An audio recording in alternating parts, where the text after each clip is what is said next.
Tarot Radio Live presents Arcana After Midnight,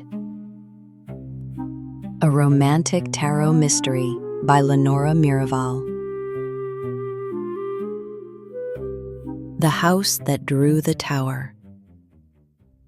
Part 2. The Man She Forgot. Mara stared at Mrs. Bell. Outside the library windows, rain moved across the glass in silver sheets, erasing the sea and the road beyond it. Elias Wren. The name meant nothing to her, and yet somewhere beneath thought, her body had already recognized it. Who is Elias Wren? Mrs. Bell reached for the black silk around the tarot deck, then stopped before touching it. He belonged to this house once. That is not an answer. It is the safest one I can give you. Mara folded Lenora Blackwater's letter and slipped it back into the envelope. The paper trembled between her fingers, though she was no longer cold. The air in the library had changed. The fire still burned, yet a thin chill moved through the room, as if a door somewhere in the house had opened onto winter. You invited me into a house I apparently inherited from a woman who knew my childhood name. You handed me a warning about a man at the gate.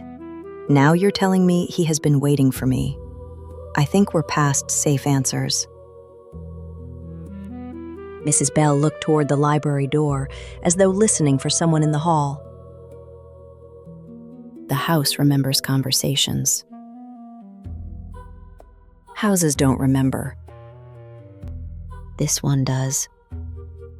A sound came from somewhere above them. Not a footstep, something slower. A chair dragged across a wooden floor, then stopped. Mara looked up. The ceiling held, the walls held, but the silence that followed felt inhabited. Is anyone else here? Not anyone living. Mara let out a short breath that might have become a laugh in any other room. Here, it disappeared before it reached the air. Mrs. Bell crossed to the fireplace and lifted a small brass clock from the mantel. Its hands had stopped at 11:58. You should take the eastern bedroom. The door has a blue ribbon tied to the handle. Do not enter the western corridor. Do not uncover the mirrors after dark. And if the telephone rings, let it ring. You expect me to stay? I expect you to decide that leaving is still possible. Before Mara could answer, the front bell rang.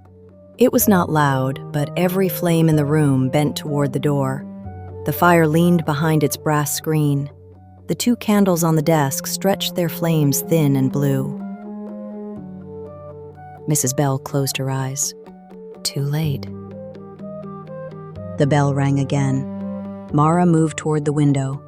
From there, she could see the iron gate below the house, half hidden by rain and darkness. A man stood on the other side. He wore a dark coat without an umbrella. The rain had soaked his hair and shoulders, but he did not seem to notice. One hand rested against the bars. His face was lifted toward the house, toward the library, toward her. That's him. Mrs. Bell said nothing. The man stepped closer to the gate. Even at that distance, Mara felt the change in his expression. Not surprise, recognition. Then he raised one hand and placed it flat against his chest. Mara's breath caught. Her own hand moved before she could stop it, pressing against the same place. A sudden pain opened beneath her ribs, sharp and intimate, followed by an image that did not belong to the room. A summer night, a lantern swinging above wet grass, a young man laughing as he ran beside her, his fingers closing around hers. The memory vanished. Mara stumbled back from the window. I know him. Yes. From where? Mrs. Bell looked at Mara with something close to pity. From the night your mother took you away. The bell rang a third time.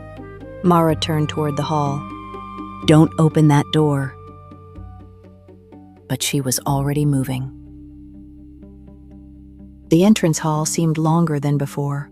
The turned portraits lined both walls, their hidden faces angled toward her through the plaster.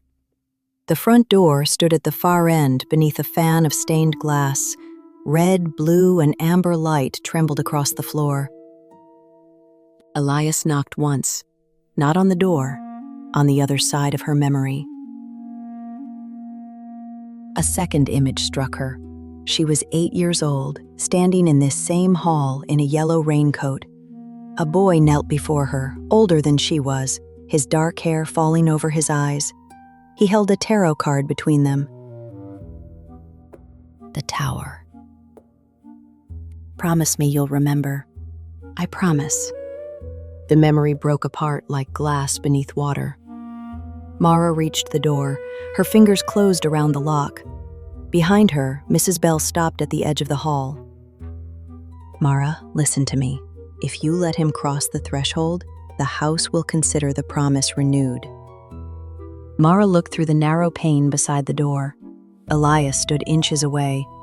Up close, he appeared to be in his early 30s, though something in his eyes seemed far older. Rain traced the hard line of his cheek and gathered at his mouth. He did not knock again.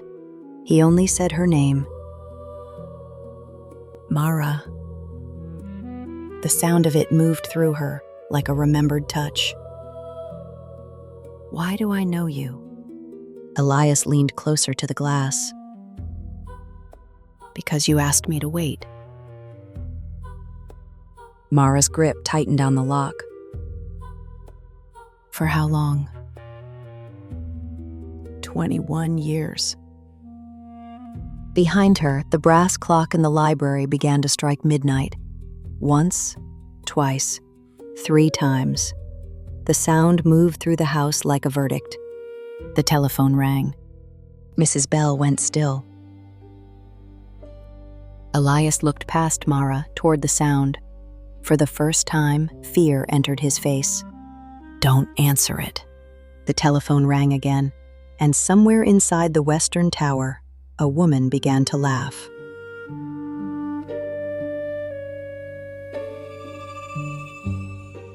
This is the end of part 2, The Man She Forgot.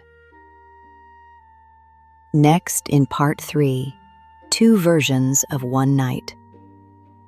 Mara and Elias remember the same night differently. The question is which memory the house wants her to believe.